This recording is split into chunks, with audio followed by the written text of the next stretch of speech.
ഇന്ത്യയും ശ്രീലങ്കയും തമ്മിൽ നീലക്കടലിന്റെ നടുവിലൂടെ നീണ്ടുകിടക്കുന്ന ഒരു അപൂർവ ഘടനയാണ് രാം സേതു. ഉപഗ്രഹ ചിത്രങ്ങളിൽ പോലും വ്യക്തമായി കാണാവുന്ന ഈ മണൽക്കല്ല് ശൃംഖല നൂറ്റാണ്ടുകളായി മനുഷ്യനെ ഒരു ചോദ്യത്തിലേക്ക് നയിക്കുന്നു.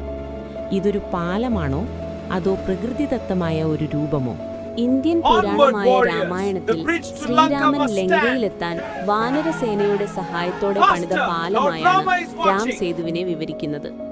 കോടിക്കണക്കിന് വിശ്വാസികൾക്ക് ഇത് വെറും ഭൂമിശാസ്ത്ര ഘടനയല്ല, അത് വിശ്വാസത്തിന്റെയും കഥകളുടെയും ഭാഗമാണ്. തലമുറകളായി ഈ കഥകൾ വാക്കിലൂടെ പകർന്നു നൽകപ്പെട്ടു. എന്നാൽ ആധുനിക ശാസ്ത്രം ഈ ഘടനയെ മറ്റൊരു കാഴ്ചപ്പാടിൽ കാണുന്നു. ഉപഗ്രഹ പഠനങ്ങളും ഭൂഗർഭ പരിശോധനകളും പറയുന്നത് രാം സേതു മണൽത്തിട്ടകളും ചുണ്ണാമ്പുകല്ലുകളും ചേർന്നുണ്ടായ ഒരു പ്രകൃതിദത്ത രൂപമാണെന്നതാണ്.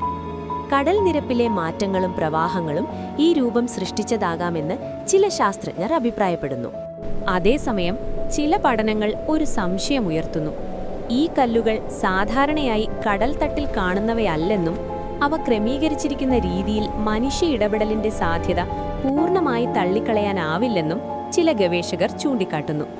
എന്നാൽ ഇതിന് വ്യക്തമായ തെളിവുകൾ ഇതുവരെ ലഭിച്ചിട്ടില്ല. ഇവിടെയാണ് രാം സേതു ഒരു ചരിത്രശാസ്ത്ര വിഷയത്തിൽ നിന്ന് ഒരു തത്വചിന്താപരമായ ചോദ്യമായി മാറുന്നത്. ശാസ്ത്രം തെളിവുകൾ തേടുമ്പോൾ വിശ്വാസം അനുഭവങ്ങളെ ആശ്രയിക്കുന്നു. രണ്ടും തമ്മിൽ ഏറ്റുമുട്ടുന്നതല്ല, മറിച്ച് ഒരേ ഘടനയെ രണ്ട് വ്യത്യസ്ത കണ്ണുകളിലൂടെ നോക്കുകയാണ്. ഇന്ന് രാം സേതു ഒരു പാലമാണോ അതോ പ്രകൃതിയുടെ സൃഷ്ടിയോ എന്ന ചോദ്യത്തിന് വ്യക്തമായ ഉത്തരമില്ലാതെ നിലകൊള്ളുന്നു. എന്നാൽ അതിൻ്റെ മൂല്യം അവിടെയാണ്. അത് നമ്മെ ചോദ്യം ചെയ്യാൻ പഠിപ്പിക്കുന്നു. ചരിത്രം എങ്ങനെ രൂപപ്പെടുന്നു, വിശ്വാസം എങ്ങനെ ജീവിക്കുന്നു, ശാസ്ത്രം എങ്ങനെ അന്വേഷിക്കുന്നു.